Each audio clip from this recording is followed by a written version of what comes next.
Hey, everyone. In today's video, I'm going to show you a quick and easy tutorial on how to make text bigger on Snapchat.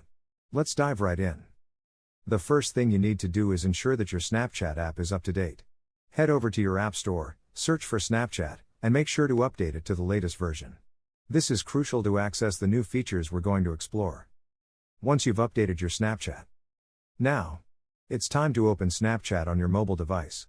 Once you are in, click on the chat section, located at the bottom of the screen. Now, select any chat. In my case, I select this person. Now, let me show you how to use the chat effects feature. Simply, type your message, and you'll see a slider.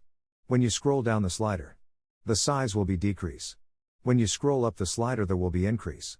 When you release it, the message will automatically send to the person. Use this slider to increase or decrease the size of your text. It's that easy. And there you have it, a quick and simple way to make your text bigger on Snapchat. If you found this video helpful, give it a thumbs up and subscribe to our channel for more tech tips and tricks. Thanks for watching.